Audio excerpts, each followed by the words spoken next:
We were on the third night, fourth night, well actually fifth day.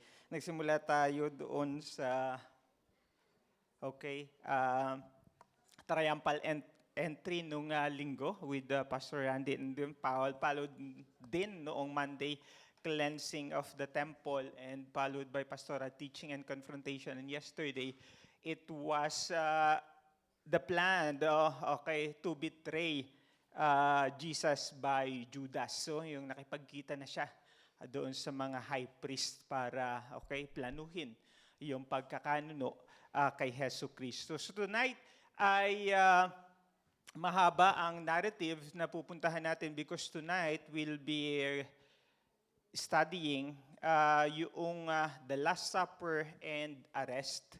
So medyo mahaba po ang nito, pero kung bakit ko po ipinalagay yan before we pray, ay kasi nandiyan na yung Mount of Olives, Gethsemane, at kasama sa narratives yan. I will not discuss it, pero kasama sa narratives tonight yan doon. So nabanggit ni Pastor Randy, and salamat dahil nakita ko itong picture na to. Sabi niya, napunta na sila sa Israel, kaya gusto rin natin mapunta sa Israel. Yung Mount of Olives ay mataas yun, bundok yun, kaya bundok ng mga oliba. So, at sabi ni Pastor ay nakikita daw yung Golgotha. Okay, so tamang-tama pa. This is first century picture.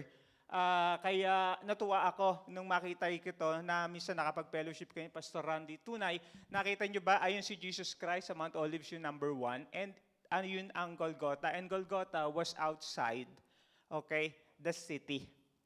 So kung bakit kayo yan, para makita nyo from today, yan na ang mga pagdadaanan ng ating Panginoon.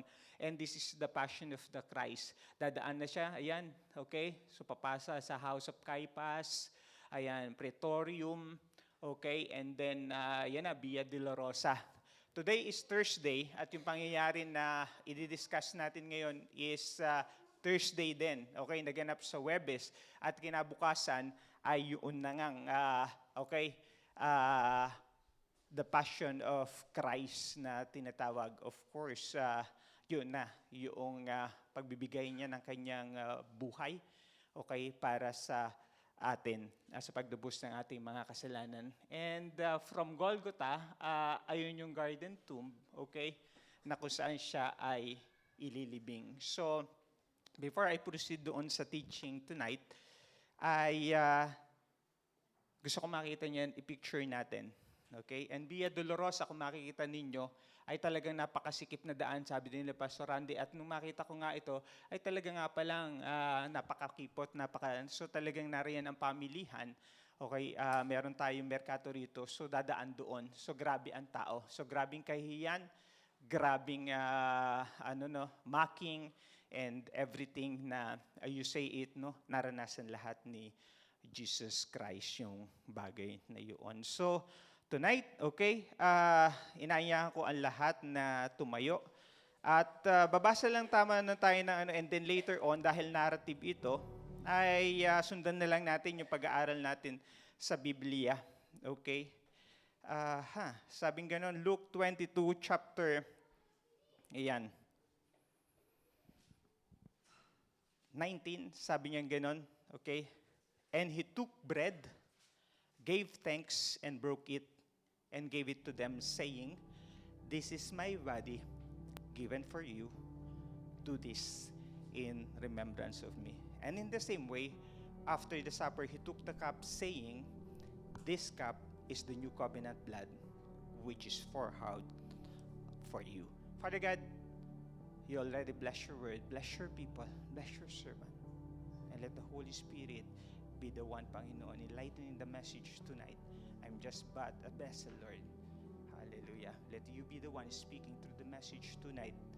Let it be alive, Panginoon. Hallelujah. Speaking to each and everyone's heart.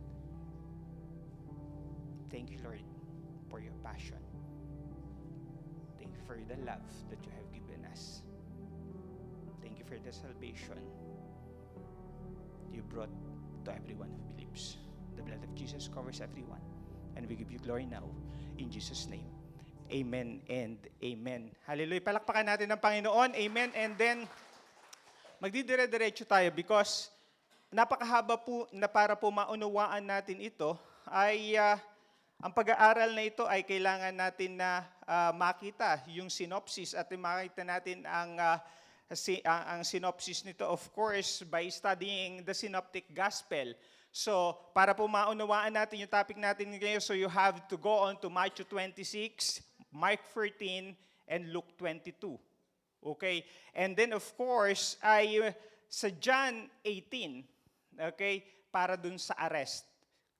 Okay, pero nakapaloob pa rin po dito para maunawaan natin yung events na nangyari nung gabi na yon, you have to go over to John 13, 14, 15, 16, 17.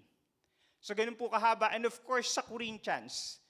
Okay, para po maunawaan natin ang mga bagay nito. We are so aware of the Corinthians because that is the verse na ginagamit natin every communion.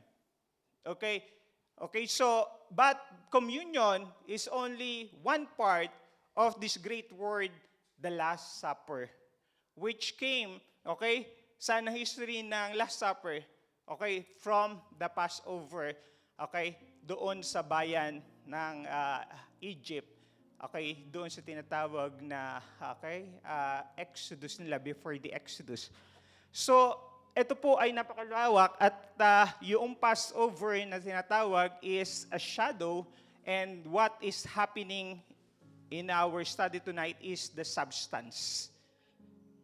So, pumunta po tayo ngayon, lalagay sa English, sundan niyo po ako kasi English ko ilalagay, pero Tagalog ko babasahin kasi meron mga terms na gusto kong i-emphasize later sa ating pag-aaral. Kukwentuhan ko muna kayo, and then mabilisan na point by point, ibibigay ko sa inyo yung mga kaaralan. Kaya babasahin na natin na minsanan so that meron na tayong idea, we will now have the picture noong magaganap.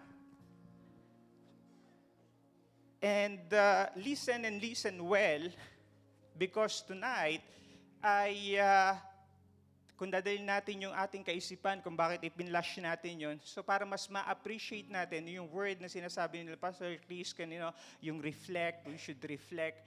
Ako po ay nasa Olibahan these past weeks, but especially this week, okay, ay mahangin, malulam, gridyo. Alam nyo, the nature speaks, and even the nature knows it's Passion Week. Okay? So nakikita natin, meron na ba kayong naalala na Passion Week na tag-araw talaga? Even in the Philippines, it's always a gray day. Even, okay, the weather, even the nature knows it's Passion Week. So, even the nature reflects, amen, what Jesus done for the world and for the mankind. Luke 22, reading from verse 7 onwards. Sabing gano'n, no? Andiyan na 7. Dumating ang pista ng tinapay na walang libadura, araw ng pagpatay ng kordero para sa Pasko. Inutusan ni Jesus sina Pedro at Juan at ang sabi sa kanila, "Paroon kayo at ihanda ninyo ang ating hapunang Pampasko. Saan po ninyo ibig na maghanda kami?" Tanong nila. Sumagot siya, "Pumunta kayo sa lungsod at may masasalubong kayong isang lalaki na may dalang isang bangang tubig. Sundan ninyo siya sa bahay na kanyang papasukan at sabihin ninyo sa may-ari ng bahay, ipinapanatong po ng guro kung saang silid siya maaaring kumain ng hapunang Pampasko kasalo ang kanyang mga alagad. At ituturo niya sa inyo ang isang malaking silid sa itaas na may nakahandang kagamitan, doon kayo maghahanda." Lumakad sila at natagpuan nga nila ang lahat ayon sa sinasabi ni Jesus sa kanila at hinanda nila ang hapunang Pampasko. So, mga kapatid, dito makita natin dito, sabi niya, pumunta kayo doon at meron kayong lalaki na makikita na merong hawak na banga na may tubig. Okay? At yun ay panahon ng pista na kung saan inutos ni Moses na i-celebrate. So sabi po ni Josephus, around 2 million yung pumunta, nagsibalikan doon sa Jerusalem para i-celebrate yun. Okay? So ganun katindi yun. So paano na makikita, ma-identify yun sa dami ng 2 million na yun, yung lalaki na merong banga, na merong tubig? Okay? Pero talaga ang Diyos ay mabuti at talagang napaka mystical, no? Pero makita natin dito na alam natin, by tradition, ang mga babae ang nag-iigib. So sa madalit sabi, okay, madaling makita from the crowd, okay, yung lalaki na nag-iigib. Kasi from the culture, okay, ang mag-iigib lamang talaga na lalaki, dalawa lang. Either yung talagang alipin na alipin sa pinakamababang level. Pero normally, it was women. Out of 2 million, kaya makikita, kung tutusin, imposible. But they found out. Why? Kasi nga, yun yung sistema. Isa pa, dahil sa pag-aaral, ay meron isang grupo na kung saan ay mga lalaki lamang sila at ito ay mga Essenes, o yung sa spelling Essenes. Okay?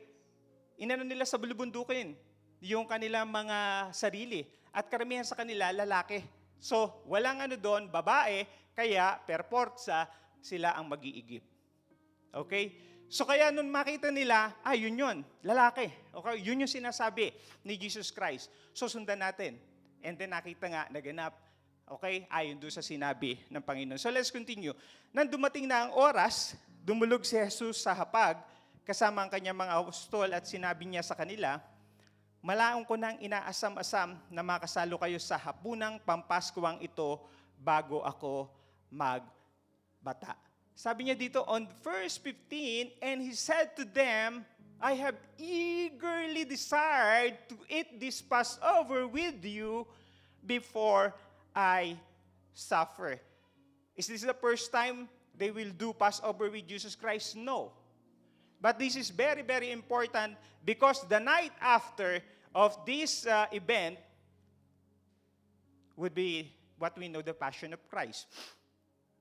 Okay? I eagerly desire to eat this Passover with you before I suffer. Then, meron na siyang sasabihin dyan, I eagerly desire. Kasi meron siyang mga ihahatid dyan. Meron siyang ilalatag diyan. Amen? And on verse 15, let us go back on verse 14. Meron lang akong isang time. When the hour came, this NIV, yes. When the hour came, Jesus and his apostle reclined at the table. The word reclined there, emphasis, okay, fellowship. Kasi ang reclined, base doon sa tradition, meron silang cushion at meron patungan ang paa nila. So ibig sabihin, it will take many hours, hindi yung upo natin na madali lang. Okay? Ito yung upo natin because madali lang. We will just eat.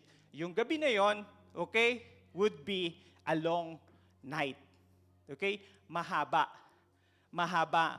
Okay, so the word reclined, emphasis, okay, kaya maganda rin sa English tsaka sa Tagalog para makuha natin yung magaganap. So we will have the idea doon sa word na magaganap. It would be a long night, okay, full of teaching. At mamaya, sasabihin niya pa rin dito yung mga magaganap sa gabing yun. At sinabi niya dito, okay. Verse 16, sinasabi ko sa inyo na hindi na ako muling kakain nito hanggang sa ito'y maganap sa kaharian ng Diyos. For I tell you, I will not eat until it finds fulfillment in the kingdom of God. Dito, merong isang magsasara, okay? Sabi niya, this would be the last. At meron isang magbubukas. Okay? Hindi na muli akong kakain, amen, hanggang sa maganap ito sa kaharian ng Diyos. Ibig lamang po sabihin, no, yung sacrificial method, okay, of the Old Testament would be finished in the time of Jesus Christ and then would have the new covenant, which is babasahin natin dito. It will open up. And the good news, mangyayari ba ulit na si Jesus ang magpapacilitate ng Lord's Supper? Yes, it will. Amen. Pagdating ng fulfillment ng kaharian ng Panginoon. Maybe the 7,000 reign na sinasabi. But nevertheless, we will not go there. Sabing ganoon sa verse 17, hinawakan niya ang isang saro at matapos magpasalamat sa Diyos ay binigay sa kanila. Sinabi niya, kunin niyo ito at paghati-hatian. Sinasabi ko sa inyo na mula ngayon hindi na ako iinom nitong katas ng ubas hanggat hindi dumarating ang kaharian ng Diyos. At dumampot siya ng tinapay at matapos magpasalamat sa Diyos, kanyang pinagpira-piraso at ibinigay sa kanila, sinabi niya, ito ang katawan na ibinibigay para sa inyo, gawin ninyo ito bilang pag-alaala sa akin. Gayon din naman, dinampot niya ang saro at pagkatapos maghapuna at sinabi niya, ang sarong ito ang bagong tipan ng aking dugo na mabubuhos dahil sa inyo. Sabi niya dito, no? The Old Testament and Levitical way, okay, magsasara na. And he is now, okay, saying, amen, this cup, the blood, which is the blood of Jesus, is the new covenant in my blood, which poured out for you. Dito, masasabi pa rin natin dito na gumamit pa rin ng one of the way Jesus teach was through the parable. Amen? Pero dito, makikita natin na yun doon sa Passover Lamb, amen, masasabi natin, no? Nakita yon, ginagawa yun, the shadow from the Old Testament, okay, breaking of the bread, okay, yun, and then yung pag-inom ng wine, okay, sa substance sa New Testament, it was His body, it was His blood. Kaya po, napakaganda po na mapagnilayan natin. Ngunit kasalo ko rito, ito, binanggit pa rin niya dito, ang magkakanulo sa akin, papanaw ang anak ng tao ayon sa itinakdang, ngunit nakapangingilabot ang sasapitin ng taong magkakanulo sa kanya. At sila ay nagtanong-tanungan kung sino sa kanila ang gagawa ng gayon. At dito rin, pinroclaim niya, no, yung nakasama niyang kumakain, nagdidip doon sa bowl, ay ipagkakanulo siya. So, diniscuss niya dito. Okay?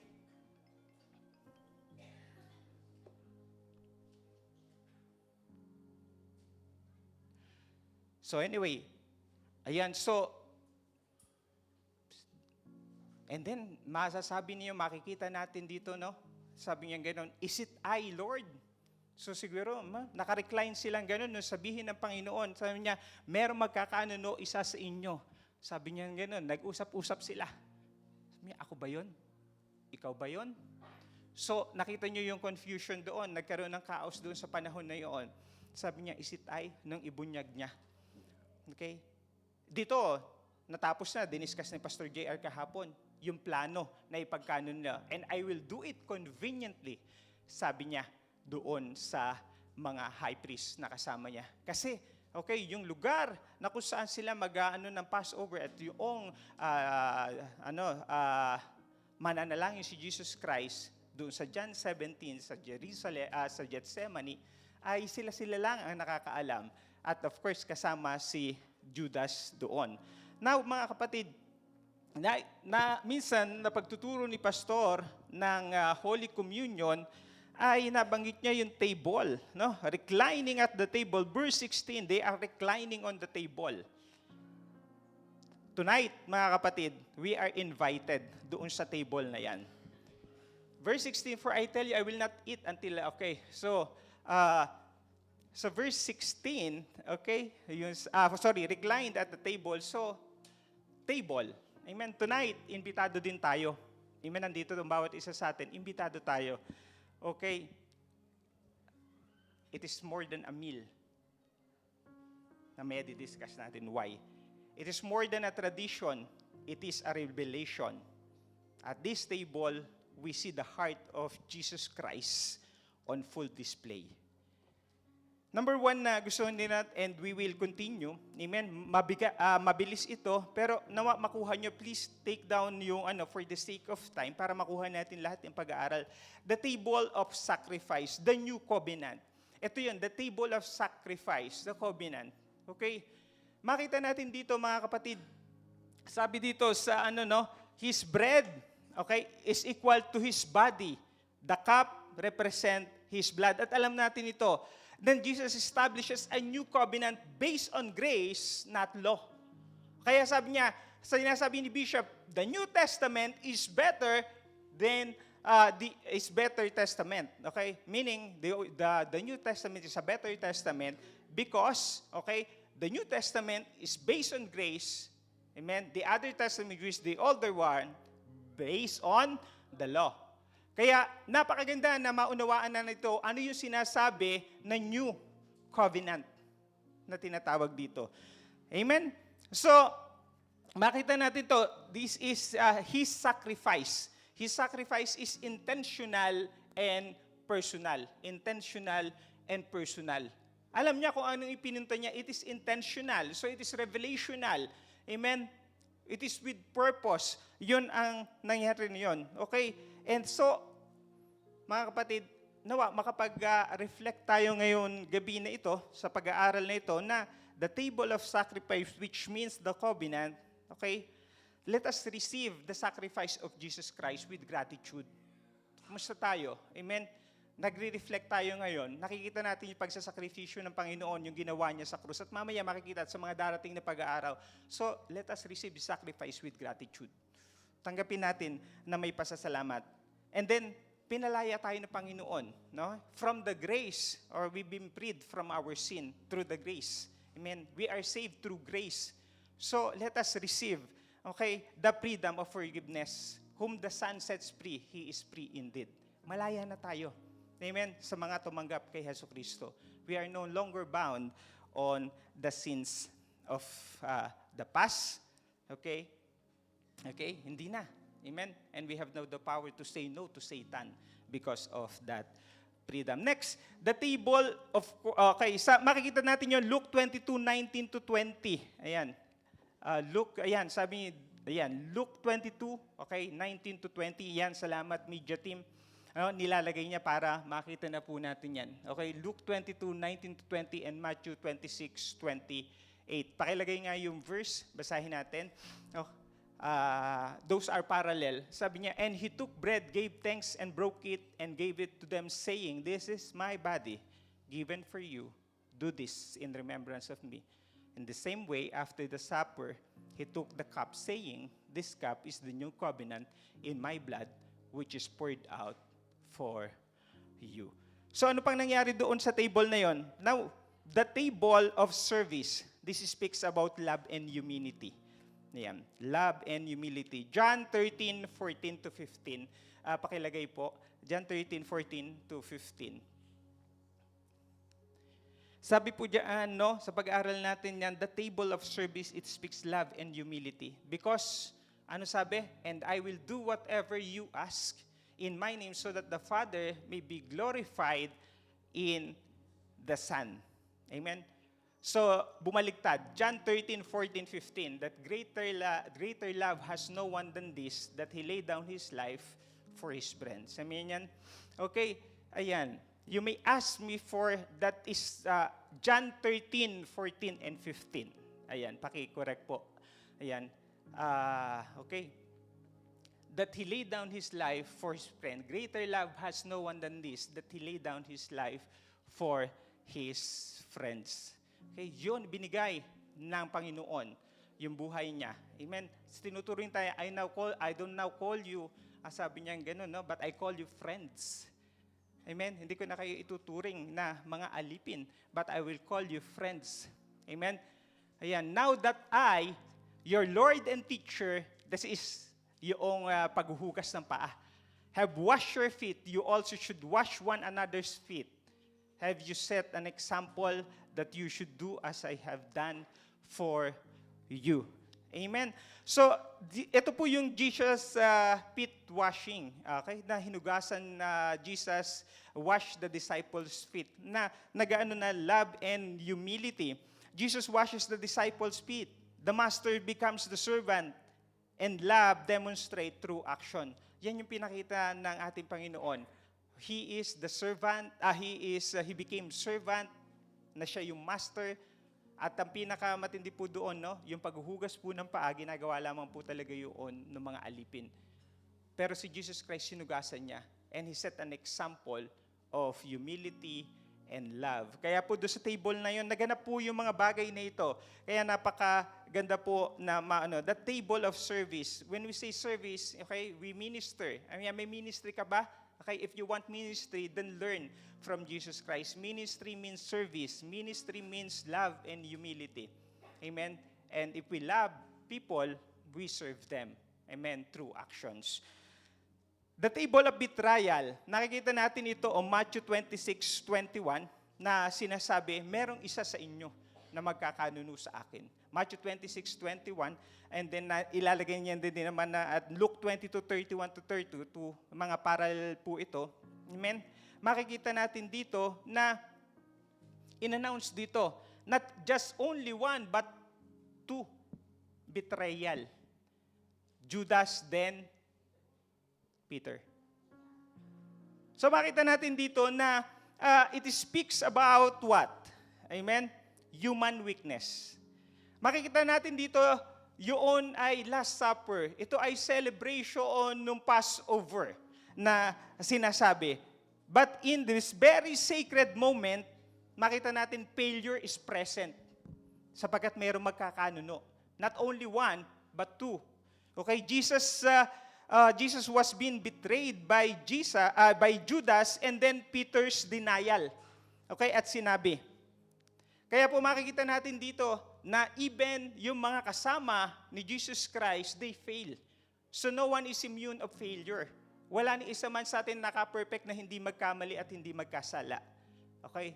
Judas failed. Even Peter failed. And so do we. So do I. So dapat dito makita natin that this table speaks about the table of meaning human weakness. Lahat tayo meron. Kaya kailangan human weakness. Kaya kailangan natin ng Panginoon eh. Amen? Sapagkat sabi nga, bakit inilaw kay Paul yung kanyang thorn in the flesh? Upang makita ang kahinaan ba ni Paul? Hindi. Upang maitanghal yung kalakasan ng Diyos sa buhay ni Paul. Amen? Ibig sabihin makita na meron tayong weaknesses but merong kapangyarihan ng Panginoon. Okay? Para yung weaknesses na yon makita ang kalulahatian ng ating Panginoon. That was a sacred moment. Amen? So then, makita natin dito, sa buhay ni Peter, okay, nagkamali siya, dininay niya ang Panginoon, iba ang naging situation ni Judas. Amen? But Jesus Christ, in life of Peter, okay, makikita natin dito na kung saan, okay, the trust in Christ's intercession and restoration. Makikita natin dito, ipinroclaim dito, Peter, hinihingi ka ni Satan upang ligligin ka tulad ng ipa. Pero nag-intercede ang Panginoon, amen, so that Peter would be restored. At yun ang nangyari, mga kapatid. Niliglig siya. So makita natin dito, tatlo ng bagay natin sa table na nakikita. Una, the table of sacrifice means the new covenant. Pangalawa, the table of service, which means love and humility. Pangatlo, the table of betrayal, human weakness. And the table of remembrance, communion. Ayan. Kaya sabi niya, yung communion na tinatawag, Holy Communion, this is one part of the Last Supper doon sa table. Maraming naganap at hindi ko kayang isa-isay lahat, kaya binigay ko na lahat yung mga verses diyan. Pwede niyo pong balikan. Amen? Sabi dito ito, at very familiar tayo, Luke 22:19, 1 Corinthians 11:24-25. Ano sabi doon? Do this in remembrance of me. Amen? Communion. Communion is both reflection and proclamation. In remember, so we should reflect what Jesus did. Okay, on the cross. His body was beaten. His blood was shed. So ito, and then, sabi nga reflection, and then what? And proclamation. Proclamation. Okay? Ano yung proclamation? Amen? Of the new covenant. This is my blood of the new covenant, which symbolize the new covenant. So, reflection and proclamation. Kaya nga, okay, from the time noon hanggang sa time ngayon, it connects all believers into Holy Communion. Kaya napakaganda po nito na we should participate thoughtfully, okay? And we should reflect doon sa tinatawag na Christ sacrifice. So kaya sinasabi bago tanggapin, magtika muna tayo, magnilay-nilay muna, i-search muna, mag-reflect muna tayo. Kaya sa pagtanggap natin, sa darating na linggo, tatanggapin natin yung communion. So makita natin, His blood, broken. The cup, the wine was shed.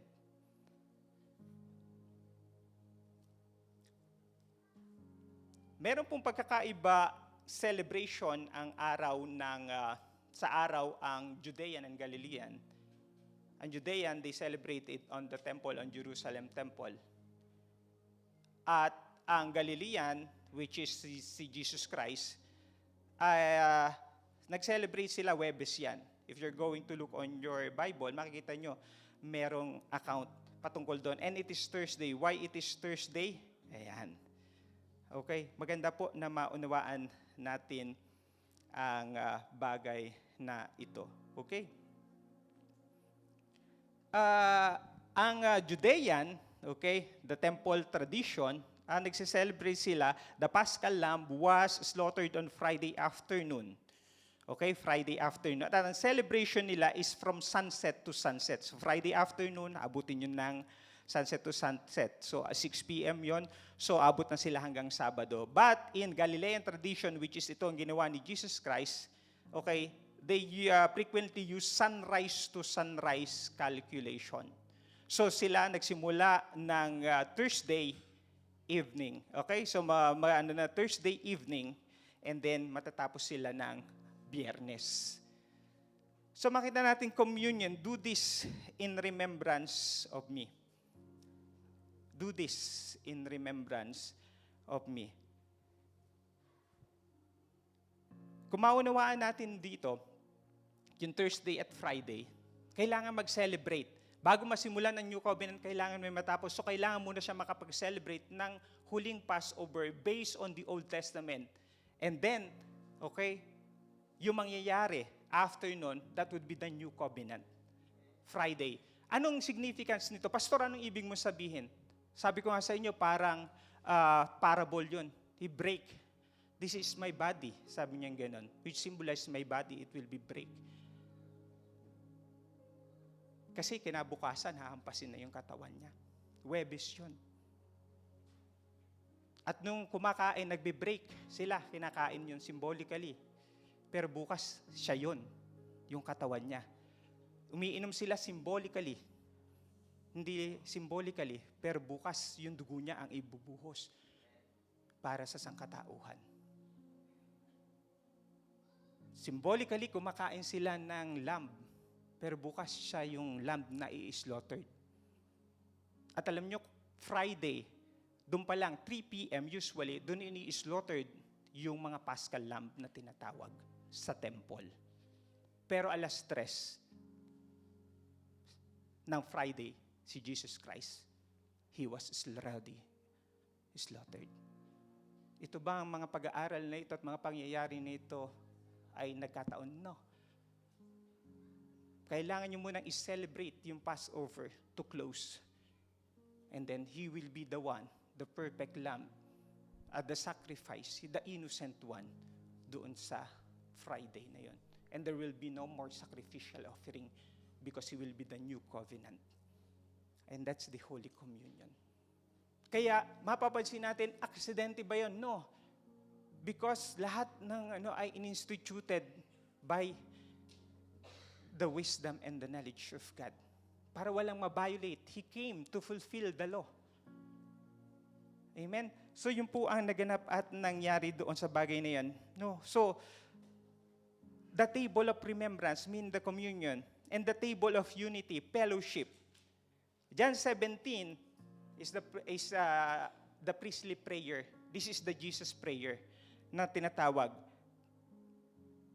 Dito makita po natin the table of unity, meaning fellowship, believers are one in Christ. John 17:21, that all of them may be one.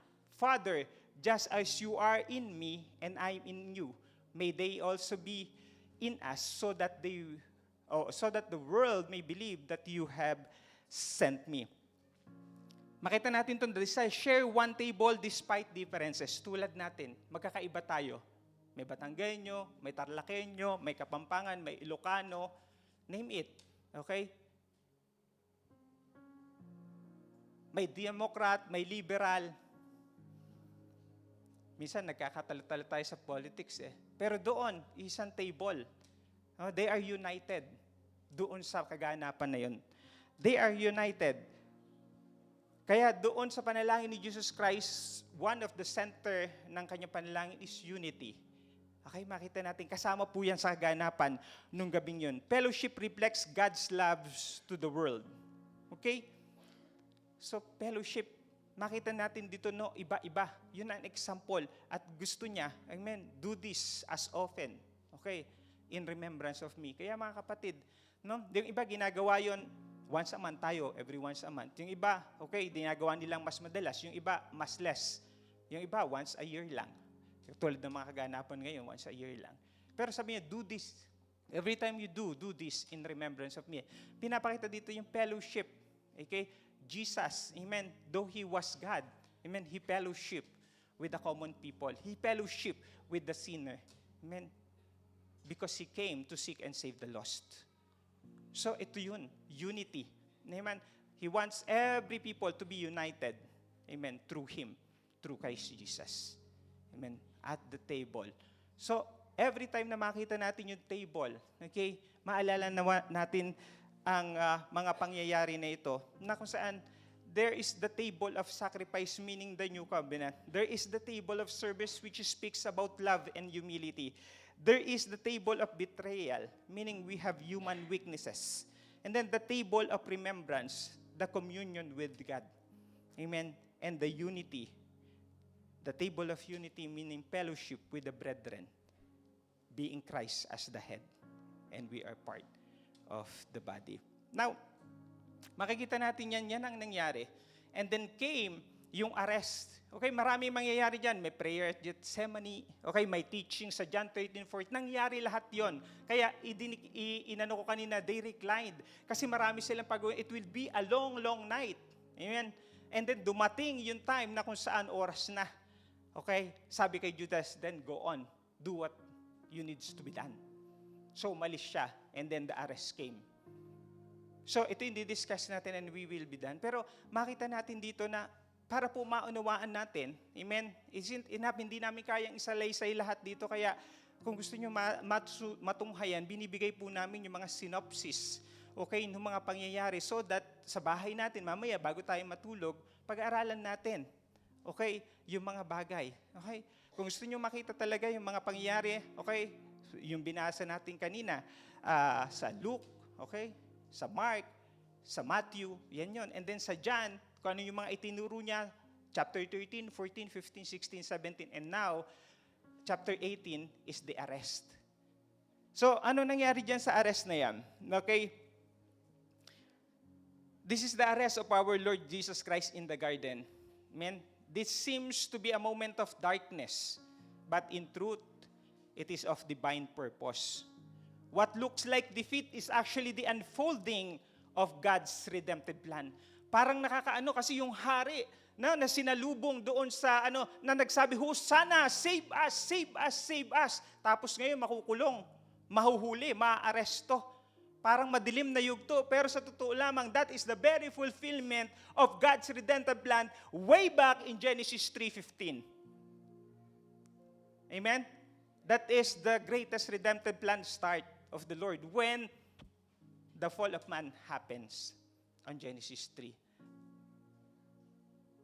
Genesis 3:15, pakilagay nga po, para basahin natin, this is the redemptive plan of God right after the fall of man.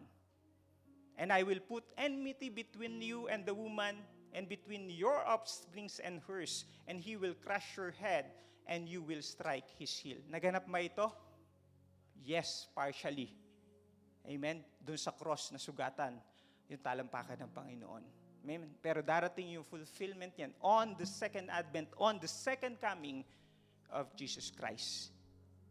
The fulfillment that the Satan head will crush and will be no more. Amen? So ano nangyari dito? So, pag-aralan natin ito. Number 1, a betrayal that was revealed. Makikita po natin dito, a betrayal that was revealed. Makita natin, in the stillness of night, Amen? Matthew 26:48 to 49, paki-flash po sa screen. In the stillness of night, betrayal arrives. Sabi nga nun, no? Okay. Betrayal arrives. Matthew 26:48 to 49. Yan. Sabi nga 26:48 to 49. Okay?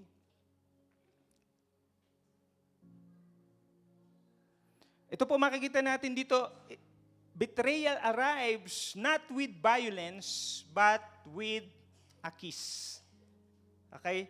Because sabi sa Matthew 26:48 to 49, amen, Judas doon sa mga diniscuss ni Pastor JR kahapon, sabi niya, ito ang gagawin. Okay? Kung sino yung hahalikan ko, yun si Jesus Christ. Amen? Now the betrayer had arranged a signal with them. The one I kiss is the man. Arrest him. Amen? So makikita natin dito na the one I kiss is the man, arrest him. Alam natin that yung kiss meant for love. But in this very verse, a kiss meant for betrayal. Amen? We kiss those whom we love. Amen? But in this very verse, amen, a kiss means betrayal. A kiss from Judas, amen, means betrayal for Jesus. Luke 20:48, Jesus responded, Judas, you are betraying the Son of Man with a kiss. Dito pinapakita niya, hindi nagulat si Jesus Christ. Alam niya yung plano ni Judas. Alam niya na magaganap na. So that's why he came and part na kailangan niyang pagdaanan. Amen? He was not shocked. He was not shaken. And Jesus is not reacting. Amen? Makikita natin dito, hindi na nag-react. Hindi na nag-react ang ating Panginoon dito. Amen? Hallelujah. Kaya makikita natin dito as an application to us, sometimes we are hurt, we are disappointed, and even we feel betrayed. Pero katulad ni Jesus Christ didn't retaliate. Hindi siya lumaban. He didn't lose control. But He responds with grace. Makikita natin dito yung grace ng ating Panginoon at alam natin ang story ng mga bagay na ito. Amen? Makikita natin dito. Sabi niya, Romans 12:17 to 18, pinapaalala, do not repay anyone evil for evil. Live at peace with everyone. Makikita natin dito na kung saan, no? Ay si Jesus Christ, meron siyang kakanyanan doon sa aresto, doon sa inaaresto siya. Amen? Pero, anong ginawa niya? Amen? He didn't open his mouth. Amen? Para protektahan yung sarili niya. He didn't defend himself. Amen? Pero ang kinausap niya, si Judas. Amen? Kaya makikita po din natin dito, second part, yung sa aresto, a plan that was fulfilled. A plan that was fulfilled. It was a plan way back. Amen? Genesis 3:15. And then it was fulfilled on that night that when he was arrested. Ano ang na-fulfill doon? Ano yung na-fulfill doon? What seems like chaos is actually prophecy in motion. Meaning, propesiya na nagaganap noong panahon na yun. At ito yung inaaral natin ngayon. It was prophesied, amen, by the prophets in the Old Testament. Now it was in motion on those times. On that time. Kaya nangyayari yon. It was a prophecy in motion. Kaya sabi ng Matthew 26:56, no, Jesus declared, this has all taken place that the writings of the prophets might be fulfilled. Para maganap ang lahat ng mga nasusulat ng mga propeta, okay, dapat maganap ang mga bagay na ito. At isa sa mga kaganapan na dapat maganap is yung pinag-aaralan natin that when he was arrested. Amen? So kaya makikita natin it was a fulfillment. It was not a failure. Amen? This moment was not random. Hindi lang nangyari basta-basta. It was written down long time ago. Naisulat na matagal ng panahon. Kaya makikita natin dito, Isaiah 53:7, amen? Like a lamb that is led to the slaughter. Tandaan natin, Huwebes yan. At mangyayari kinabukasan yung passion. Okay? So, yan na yon. Sa gabi pa lamang, okay? Bago katayin yung sheep, hinuhuli na yon. Itinatali na yon. Ipiniprepare na para doon sa time na 3 p.m. Okay? On Friday, doon nila i-slaughter yon doon sa temple. Sa Jerusalem temple. Okay? Para sa gabi, ready na yung lamb. Kasi 6 p.m. ang order, no? So 3, magpiprepare na sila, etc. etc. So makikita natin dito, the arrest was not an interruption. Akala natin, no? Kasi malaki ang pag-asa nila. Kaya sabi, Hosanna, Hosanna, save us. Kasi akala nila, yung kaharian sinasabi ng Panginoon, it was a political kingdom. Pero ang sinasabi ng Panginoong Jesucristo is the kingdom of God, is the kingdom of heaven. Kaya akala nila mai-interrupt. Okay? Pero yung pala ay fulfillment. It was not an interruption, it was intention. It was not disorder, it was design. Amen? Yun ang disenyo ng Panginoon. Kaya makikita natin dito, no? Walang nagawa. Even yung katapangan, mamaya I will discuss yung katapangan ni Peter. Amen? Kumuha ng sword. Amen? Tapyas ang tenga. Pero anong ginawa ng Panginoon? Kasi may implication yon. So Jesus has to restore the ear of that man being cut by Peter. Mamaya makita din natin yon. So it was not an interruption, it was intention, it was not a disorder, it was not disorder, but it was design, and it was not failure, it was the fulfillment of the plan of God. And that was the part, okay? It was a part of God's redemptive plan. Yun ang nais ng Panginoon. Kaya, when life feels uncertain as our application, God is not surprised.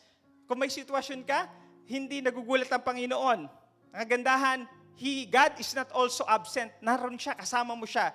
And God is not failing. Amen? When it seems you are failing, God do not fails. Amen? Hindi nagfe-fail ang ating Panginoon. Amen? He is with you. He is with you. He will never leave you. He will never forsake you. Naroon parati ang Panginoon. Kaya makikita natin dito na 2 Corinthians 1:20, all the promises of God are yes in Christ. Parati nating naririnig yan. Nakikita natin dito, all the promises of God are yes in Christ. Kaya we pray in Jesus' name. Amen? Makikita natin, because the fulfillment was in Jesus. Amen? So tapos na, it is finished. Tetelestai. It is finished. It is paid in full. I will not be the one discussing kasi darating yun. Pero this is the very context of it. Amen? It was paid in full. Kaya all the promises of God are yes in Christ. So meaning the fulfillment of every promises of God was with Jesus Christ. For God so loved the world that He gave who? His only begotten Son. And that is Jesus. For whosoever believe in Him should not perish, but have everlasting. All the promises of God are yes in Christ. So everything God has promises, the fulfillment is Jesus Christ. So when He was in the cross, tetelestai, it is finished. So now, every promises of God are yes in Christ Jesus. And then lastly, a will that was surrendered. Amen? In Matthew 26:53, okay, makikita natin na sinabi niya, do you think I cannot call on my Father? Sabi niya, dahil si Peter matapang talaga Lord, over my dead body, paraphrase. Over my dead body, Lord. Pinakita nga niya, tapyas ang tenga. Anong pangalan nun? Malchus ba? Okay? So, over my dead body. Pero makikita natin dito, okay?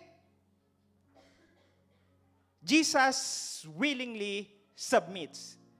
This is the very truth. Willingly submits. Okay? Because do you think I cannot call on my Father? Because sabi niya, He had power to escape. Amen? He had power to escape. Papakita ko sa inyo kung bakit meron siyang power to escape. Hallelujah. Of course, sabi niya, isang tawag ko lang, bababa ang mga anghel ng hindi ko ba kayang gawin yon? I am the Son of God. Amen? Pero makita natin dito, on, yes Lord, John 18:4-6, makikilagay niya ako, John 18:4-6, makita natin, ito na, nung hinalikan si Jesus Christ, okay, Jesus, knowing all that was going to happen to him, went out and asked them, "Who is it you want?" Sino ba ang hinahanap ninyo when the mob comes? Amen? And then, Jesus of Nazareth, hinahanap namin. They replied, "I am He." At ano nangyari dito? Jesus said, okay, and Judas the traitor was standing there with them. And on verse 6, when Jesus said, "I am He," they drew back, not only drew back, but they fell from the ground. Makikita natin, when He say, "I am He," amen, that is the very word of God. I am who I am. Meaning, amen, I am who I am. He is the God, amen, from the beginning, amen, the Alpha and the Omega. Nagulat sila, bumagsak sila, meron siyang pagkakataon. Diyan nakita ang kapangyarihan ng Panginoon. Nakita rin yung himala ng Panginoon, even yan. Meron siyang kakanyanan dyan. Meron siyang pagkakataon para tumakas, but He willingly submit to fulfill the God's redemptive plan. Okay, meron. Amen? A will that was surrendered. Kaya nga, makita natin dito, no? Makita natin. Kaya sabi niya sa John 18:11, amen, "Shall I not drink the cup the Father has given me?" Kasi tapos na dito eh. Sa Gethsemane, nanalangin siya. Sabi niya, nananalangin siya doon, sabi niya, "If it is possible, Lord, let this cup pass for me. But not my will, Lord, but your will be done." He is in great agony. Okay, naglalaban yung kanyang puso, isipan, damdamin. At sa isang gospel, sinabi, and the droplets, okay, and the sweat becomes droplets of blood. Amen? At doon, amen, "Not my will, Father, but your will be done." That is the very fulfillment of the redemptive plan. Amen? At una nangyari yung pagkakasala sa Garden of Eden at nangyari ang first drops of blood of Jesus Christ was on the garden also, and it is named Garden of Gethsemane. Is it coincidence? No, because that is the plan of God, the God's redemptive plan. Amen? Kaya napakaganda po pagka pinag-aaralan po natin ang mga bagay nito. Kaya po, dito sabi niya, "Do you think I cannot, shall I not drink the cup the Father has given me?" Dito, handa na siya. Because ang labanan nandun sa Gethsemane at napanagumpayan na niya. Kaya sa John 18, verse 11, sabi niya, "Shall I not drink the cup the Father has given me?" Hindi ko ba iinumin? Amen? Yung binibigay sa akin. Amen? Hallelujah. Kaya sabi niya, Jesus commanded you to put your sword away. Ayan na. Nung pinuna, "Shall I not drink the cup the Father has given?" Because Peter, hindi niya alam, yung katapangan niya, yung very impulsive spirit niya, pwedeng humadlang doon sa katuparan ng grand redemption na nais ng Panginoon sa sanlibutan sa pamamagitan ni Kristo Jesus. Kaya sinabi ng Panginoon, "Shall I not drink the cup the Father has given me?" Kaya mga kapatid, dito makikita natin, when Peter resists, Jesus commands peace instead of violence. Amen? Peace, not violence. Makita natin dito. Amen? Naputol ang tenga. Amen? And He do miracle doon sa tao. Because, amen? Ang nais ng Panginoon was peace instead of violence. Kaya makikita natin, Jesus was not overpowered. Amen? Nakita natin, nagsalita pa lang siya, "I am." Boom. Bagsakan ng mga tao. He was not overpowered. He was obedient. He was, okay, submitting Himself out of obedience. He was not trapped. Amen? Nakita natin, may via de fuga na siya, but He was trusting the Lord's. Amen? Yung plano ng Panginoon kailangan maganap. He was not defeated. Amen? Nakita natin, nagbagsakan. Amen? Meron siya. Sinabi pa lang niya, "I am Jesus of Nazareth." He was not defeated. But, amen, He was surrendered para mangyari. He surrendered Himself para mangyari yung dapat mangyari. At yun ang inaalala natin. Salamat, Panginoon. Amen? Dahil kung hindi sumuko ang Panginoon, amen, na hindi nangyari yung cup, okay, yung hindi pag-inom ng cup, amen, okay, ibig sabihin yung cup na iinumin niya is the suffering he will going, amen, to experience on the following day, which is Friday. Amen? As James 4:7-8, submit yourselves to God. Ito yung maganda ito. Lalo ito pag-aaral natin, submit yourself to God. As Jesus exemplified. Kaya ba natin yon? Kaya yung submission natin, minsan, naku-question pa Totoo yan, kasama ako doon, kasama ang bawat isa sa atin. Pero Jesus exemplifies what submission really means. Sabi nga ni James 4:7, submit yourselves to God. Then go to God, submit yourselves then to God, then we can only then resist the devil and he will flee from us. Makikita natin the submission, amen, was pictured, amen, in this very situation, even to the point of death. Yung submission natin, is it umabot na ba doon sa point of death? Wala pa naman, I believe. Amen. But Jesus Christ, to the point of death, He say, yes, Lord. Yes, Lord. Let your will be done. Not my will, but your will be done. And as a conclusion, in the arrest of Jesus, we see a betrayal that was revealed, a plan that was fulfilled, and a will that was surrendered. In here, we see the heart of Christ, as Philippians 2:8 declares. He humbled himself by becoming obedient to death, even death on a cross. So in this very moment, this is not just about what happened to Jesus. It is about what Jesus chose. Hindi lang doon sa nangyari. Okay? Hindi lang pinag-uusapan natin ano nangyari sa Panginoon Jesus, kundi ano ang pinili ng Panginoong Jesus dito. Pinili dito doon sa pag-aresto sa Kanya, pinili niya ang grace over retaliation. Pinili niya ang trust over confusion. And pinili niya ang surrender, okay, over escape. Sometimes mas madali na lang tumakas sa mga situations at problema at kinakaharap natin. But Jesus Christ exemplifies to resolve a problem or situation, you have to surrender, a total surrender and submission. And to close, when betrayal comes, trust God's plan, as Jesus did. When life feels uncertain, trust God's promises, because God's promises are all yes in Christ Jesus. And when the cost is high, surrender to God's will. His life is the cost na hinihingi. It is a very high price that anyone can pay. Pero ang sinukli ng Panginoon, surrender to God's will. Not my will, Lord, but your will be done. Panginoon, maraming salamat sa iyong mensahe ngayong gabi. From the Last Supper to the arrest. Pinakita mo ang puso mo, Panginoon, Lord. Thank you for the new covenant. Thank you for the surrender as a sign of your obedience para po sa kaligtasan ng sinuman natatanggap sa iyo bilang Panginoon at tagapagsalita. Patuloy kami nagpapakumbaba, umaamin that apart from you, we are nothing. But thank you, Lord, that it is all finished. Tetelestai. Everything now, hallelujah, is amen through Christ Jesus. All glory, honor, and praise to you only.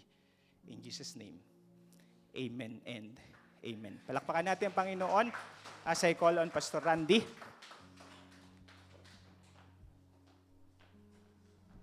Hallelujah. Sa pamuli pang palakpakan sa buhay ni Pastor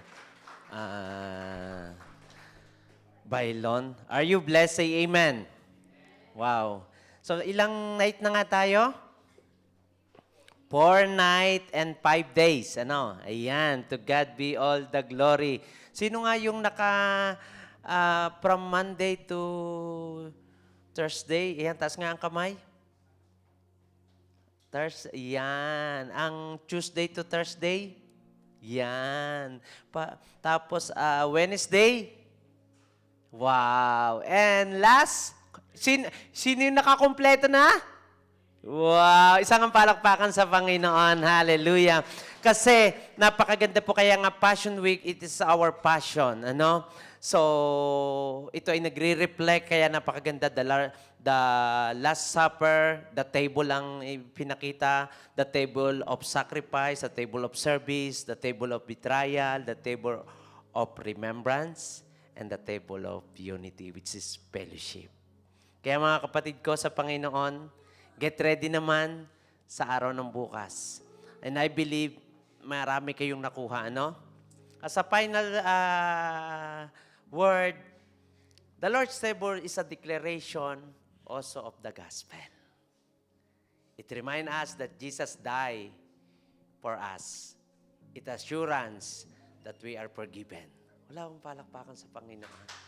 We are forgiven. Hindi ka lang pinatawad noon. Ikaw ay pinatawad noon, ngayon, at sa mga hinaharap. If you are in Christ. It is assurance. It is unite us as the body of Christ. And it's appoint us to His coming again. Kaya yung sabi nga ni Pastor, a table is a table of fellowship. So let us continue our faithfulness sa Panginoon.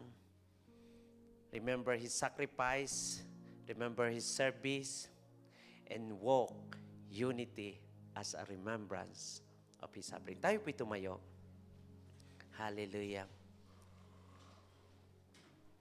Every time you hear the Lord's table, we always forget, do not forget the cross. Always examine our heart and renew our commitment to Christ. Because His body was broken, we are made whole. Because His blood was shed, we are forgiven. Father God, thank you for your love. Thank you for your sacrifice. Thank you, O Lord God, that your sacrifice restore our relationship to you. Thank you, Father God, because you are one example and best example how to serve. Ikaw, Panginoon, nakakatalos even our weaknesses, but you are the God who understand us. If I'm doing mistake and ask forgiveness, you are the God who gave us a forgiveness to all of us. Father, bless your people as we give the benediction, and also bless our remaining fellowship, Panginoon, as a unity, and bless ang mga youth, Panginoon, worship team, and even, Panginoon, ang mga nag-abala sa pag-prepare ng aming mid-fellowship, Panginoon, for your glory. Kaya bless your people, O Lord God. At narito ang benediction. Hallelujah. Naway lubusan kayong gawing banal ng Diyos, na siyang nagbibigay ng kapayapaan. Naway panatilihin niyang walang kapintasan ng inyong buong katauhan ng Espiritu, kaluluwa at katawan hanggang sa pagparito ng ating Panginoong Hesukristo. Tapat ang tumawag sa inyo at gagawin niya ang mga bagay na ito. Sumainyo nawa ang kagandahang loob ng ating Panginoong Hesukristo. Sa pangalan ng Ama, ng Anak, at ng Banal na Santong Espiritu, sa pangalan ni Jesus, ang bayan ng Diyos ay magsabi ng Amen. And to God be all the glory.